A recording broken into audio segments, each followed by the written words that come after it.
अस्सलाम वालेकुम friends. Last lecture में मैंने आप लोगों के साथ शेयर किया था लैग्रांज थ्योरम। तो अब मैं आप लोगों के साथ एक न्यू टॉपिक शेयर करने वाली हूँ, चैप्टर 5 का नॉर्मलाइज़र। तो नॉर्मलाइज़र की डेफिनेशन जो है वो मिलती जुलती है कोसेट से ही, लेकिन थोड़ा सा ही डिफरेंस है इसमें। तो मैं चलिए स्टार्ट करते हैं। डेफिनेशन है, लेट ए जो है वो सबसेट है जी का। ये हमारे पास जो साइन है ये सबसेट का साइन है। ए जो है वो जी का सबसेट है। The normaliser of A in G. तो normaliser of A in G क्या होगा, is denoted by N G of A. इसको हम इस तरह डिनोट करते हैं एन जी ए, ठीक है। एंड डिफाइंड एज, इसको डिफाइन कैसे करते हैं, normaliser of A in G equals to, G जो है वो एक एलिमेंट होगा, बिलोंग करेगा जी से। और जी जो अगर हम ग्रुप के हर एलिमेंट को उस सबसेट से मल्टीप्लाई करवाएं लेफ्ट साइड से और राइट साइड से, तो वो दोनों का आंसर इक्वल आ जाए, तो हमारे पास वो क्या होता है, नॉर्मलाइज़र ऑफ ए इन जी होता है, ठीक है। तो कोसेट्स में हम क्या करते थे, या तो लेफ्ट फाइंड करते थे या राइट फाइंड करते थे। वहाँ पे हम ये नहीं देखते थे कि हम लोग वो उनका आंसर इक्वल आता है कि नहीं आता है, ठीक है। यहाँ पे नॉर्मलाइज़र में कोसेट्स में हम सब ग्रुप लेते थे, यहाँ पे हम लोग सबसेट लेंगे, ठीक है। और इसके अलावा क्या चेंज आया इसमें कि हम लोगों ने ये प्रूव करवाना है कि लेफ्ट साइड से मल्टीप्लाई करवाएं ग्रुप के एलिमेंट को और राइट साइड से करवाएं, आंसर इक्वल आ जाए तो वो नॉर्मलाइज़र ऑफ ए इन जी होगा, ठीक है। तो that is normaliser of A in G, set of all those elements of G which permute with A, ठीक है। अब परम्यूट का मतलब क्या होता है ये मैं आपको बता चुकी हूँ। अब जिस तरह मैंने आपको पहले बताया था कि X Y equals to Y dash X, हम लोग वैल्यूज़ चेंज कर सकते हैं, आंसर हमारा सेम आना चाहिए, ठीक है। तो ये हमारे पास परम्यूट होता है। तो अगर हमारे ये जो हमारे पास नॉर्मलाइज़र होता है ये हमारे पास क्या होता है, परम्यूटेबल होता है, यानी कि दोनों का आंसर जो है वो सेम आना चाहिए। बेशक एलिमेंट्स जो हैं वो आगे पीछे हो सकते हैं, लेकिन हमारे पास आंसर जो है वो दोनों का सेम आना चाहिए। तो ये हमारे पास है नॉर्मलाइज़र। सिंपली क्या है कि ग्रुप के हर एलिमेंट को एक सबसेट से मल्टीप्लाई करवाना है, लेफ्ट साइड से राइट साइड से, आंसर इक्वल आ जाना चाहिए। हमारा आंसर इस तरह इक्वल आना चाहिए कि परम्यूट करें वो एलिमेंट्स, तो हमारे पास नॉर्मलाइज़र। नेक्स्ट हमारे पास कुछ पॉइंट्स हैं नॉर्मलाइज़र से रिलेटेड। पॉइंट्स क्या है हमारे पास, फर्स्ट पॉइंट है normaliser of A in G is not equal to empty, यानी कि नॉर्मलाइज़र ऑफ ए इन जी कभी भी एम्पटी नहीं होगा। क्यों नहीं होगा, क्योंकि हमें पता है कि हर ग्रुप में आइडेंटिटी एलिमेंट तो मस्ट एग्जिस्ट करते हैं। तो इसलिए अगर हम किसी भी सबसेट को मल्टीप्लाई, बेशक उसमें कोई और एलिमेंट नहीं है, आइडेंटिटी तो लाजमी मौजूद होगा, तो इसलिए नॉर्मलाइज़र जो होगा वो कभी भी एम्पटी नहीं होगा, ठीक है। मैंने आगे अपनी वर्डिंग में लिखा हुआ है, सिंपल वर्डिंग में, कि ऑलवेज नॉन एम्पटी बिकॉज एक एलिमेंट आइडेंटिटी लाजमी होगा, ठीक है। क्योंकि आइडेंटिटी के वजह से ये कभी भी नो एम्पटी नहीं होगा, ये हमेशा नॉन एम्पटी होगा। कोई ना कोई एलिमेंट ज़रूर होगा, वो एलिमेंट कौन सा हो सकता है, आइडेंटिटी हो सकता है। नेक्स्ट हमारे पास पॉइंट है, if G is abelian then normaliser of A in G equals to G, यानी कि अगर जी जो है वो एबिलियन ग्रुप होगा, हमारे पास कोई एबिलियन ग्रुप होगा, तो नॉर्मलाइज़र जो होगा वो पूरा होल ग्रुप आ जाएगा हमारे पास, ठीक है। ये कैसे आएगा ये मैं आपको एग्जांपल सॉल्व करके बताऊंगी। ये दो पॉइंट्स आपने याद रखने हैं। नेक्स्ट हमारे पास थ्योरम है हमारे पास, prove that नॉर्मलाइज़र of A in जी सब ग्रुप ऑफ जी। अब हमने बताना है कि जो नॉर्मलाइज़र हमारे पास निकलेगा ग्रुप का, ठीक है, जो हम नॉर्मलाइज़र फाइंड करेंगे वो हमारे पास सब ग्रुप होगा जी का, उस ग्रुप का सब ग्रुप लाजमी होगा। ये हमें प्रूव करवाना है। तो प्रूव करने के लिए, अब सब ग्रुप प्रूव करना है तो हम सब ग्रुप टेस्ट अप्लाई करेंगे।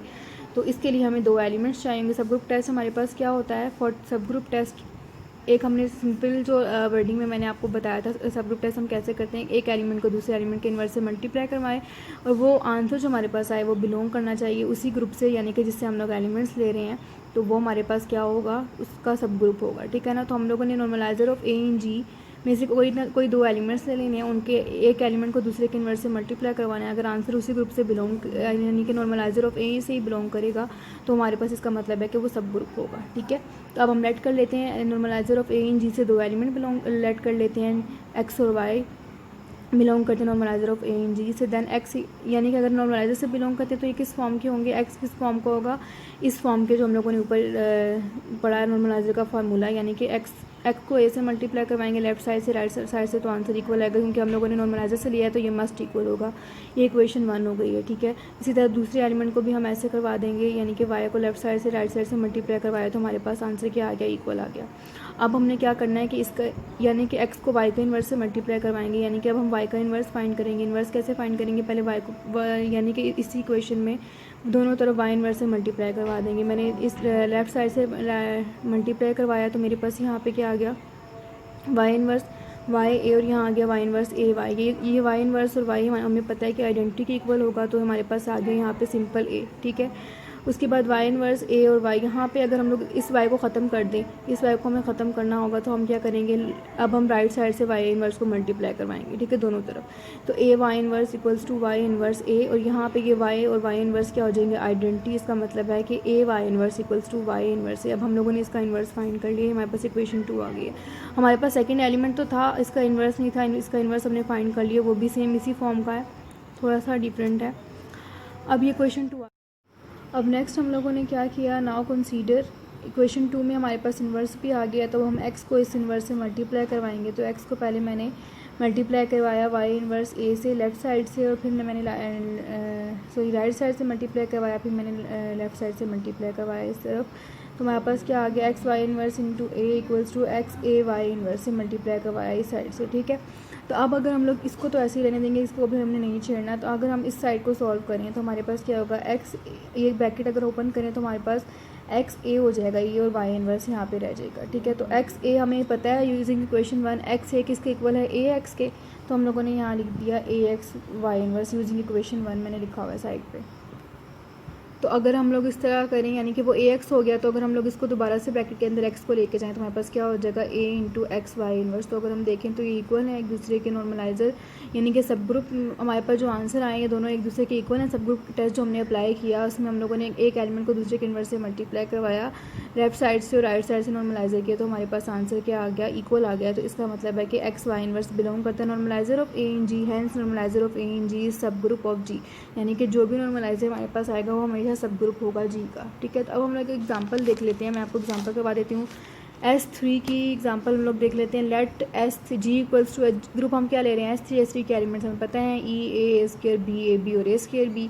अब हम लोगों ने एक सबसेट ले लिया, ठीक है, कोई भी आप सबसेट ले लें। सबसेट क्या होता है कि इस ग्रुप के एलिमेंट हो, अब हमें ये ज़रूरी नहीं है कि वो सब ग्रुप हो, सबसेट हो, कोई भी एलिमेंट्स ले लें आप, 2 ले लें, 3 ले लें, 4 ले लें, ठीक है। तो मैंने 2 एलिमेंट्स लिए ताकि ज़्यादा इजीली सोल्व हो जाए, A और A स्क्वायर ले लिया मैंने, ठीक है। तो ये बिलोंग करता है, यानी कि ये सबसेट है G का, ए जो है वो सबसेट है जी का। Find normaliser of A in जी। अब हमने फाइंड करना नॉर्मलाइजर, तो कैसे फाइंड करेंगे, ग्रुप के हर एलिमेंट को हम लोगों ने ये सबसेट से मल्टीप्लाई करवाना है, लेफ्ट साइड से और राइट साइड से। अगर हम आइडेंटिटी को देखें, आइडेंटिटी को लेफ्ट साइड से हम ए से मल्टीप्लाई करवाएं और राइट साइड से कराएं तो हमें पता है कि वो इक्वल ही होगा। तो इसका मतलब है कि आइडेंटिटी जो है वो नॉर्मलाइजर इन जी में, नॉर्मलाइजर ऑफ ए इन जी में चला गया, ठीक है, बिलोंग करता है इससे।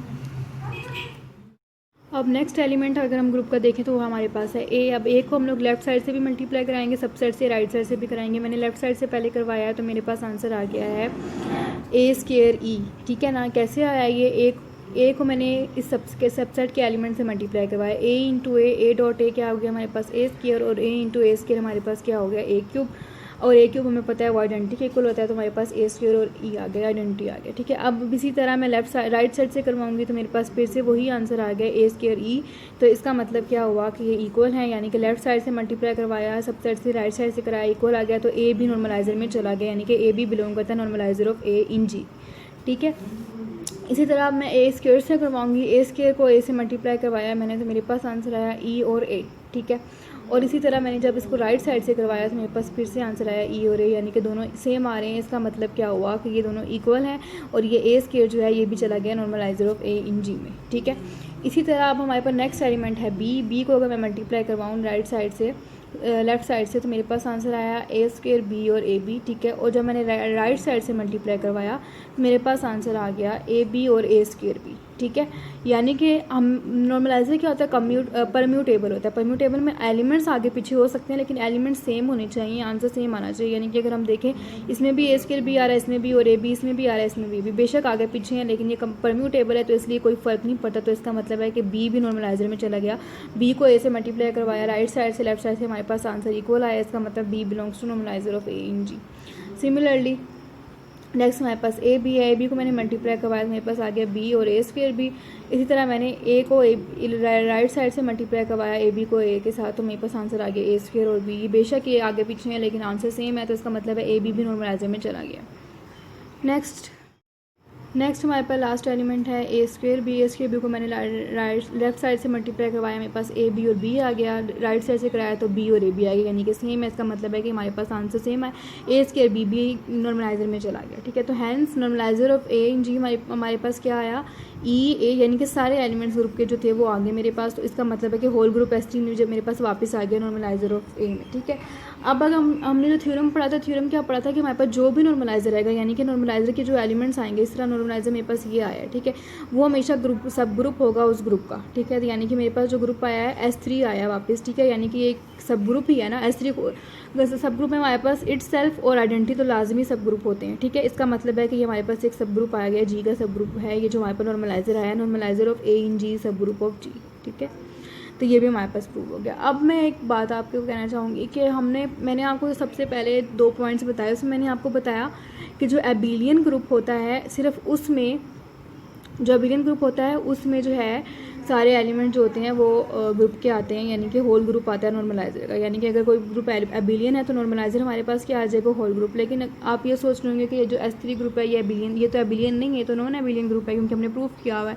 तो इसके लिए मैंने आपके लिए ईजी वर्डिंग में लिखा हुआ है, ईजी वर्डिंग में, कि एबिलियन जो है हर group normaliser of G equals to G, यानी कि एबिलियन ग्रुप में क्या होता है कि हमारे पास normaliser of A in G पूरा होल ग्रुप आ जाता है। लेकिन हमारे पास इसका कन्वर्स जो है वो होल्ड नहीं करेगा। क्यों?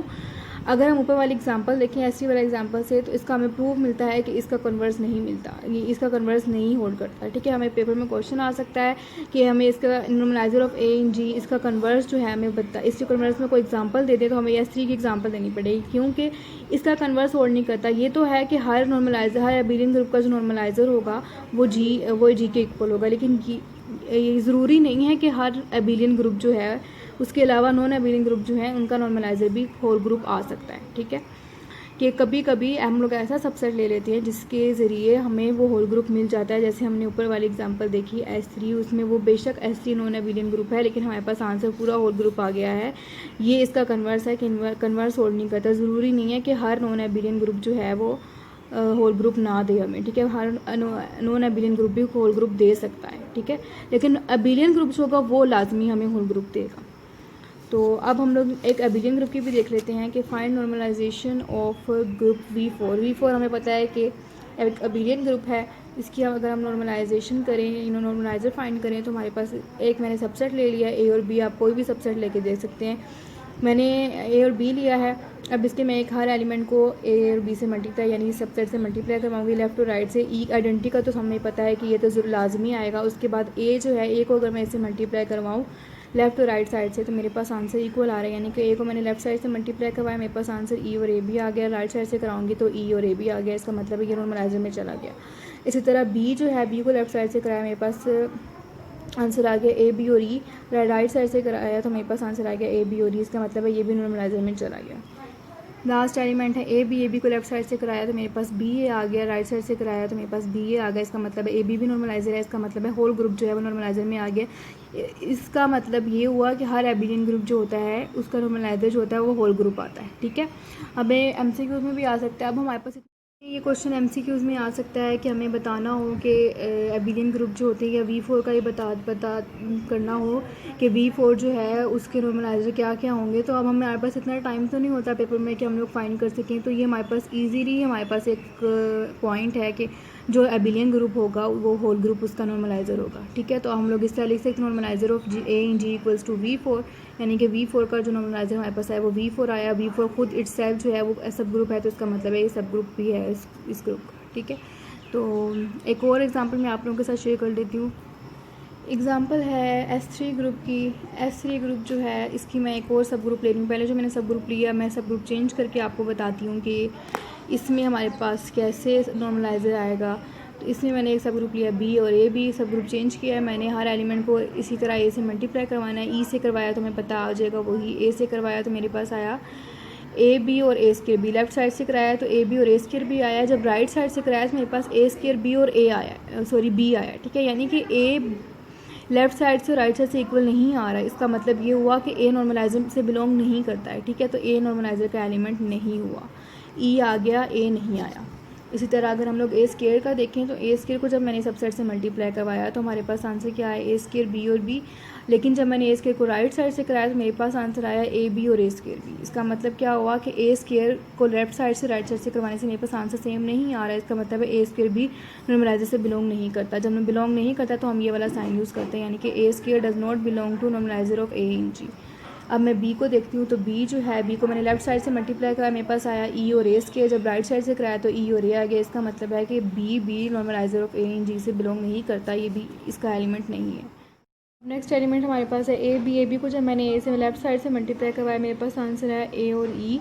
जब मैंने राइट साइड से मल्टीप्लाई करवाया मेरे पास आंसर आ गया ए स्क्वायर और ई, यानी कि ये भी इक्वल नहीं आ रहे। इसका मतलब क्या है कि ये दोनों भी, यानी कि ए बी भी नॉर्मलाइजर से बिलोंग नहीं करता है, ठीक है। इसी तरह हमारे पास जो नेक्स्ट एलिमेंट है हमारे पास है लास्ट एलिमेंट ए स्क्वायर बी को जब मैंने लेफ्ट साइड से मल्टीप्लाई कराया मेरे पास आंसर आ गया ए स्क्वायर और ए राइट साइड से करवाया मेरे पास आंसर आ गया ए और ए स्क्वायर, यानी कि ये परम्यूट कर रहे हैं, दोनों इक्वल हैं। इसका मतलब है कि ए स्क्वायर बी जो है वो नॉर्मलाइजर है, नॉर्मलाइजर बिलोंग करता है नॉर्मलाइजर से, ठीक है।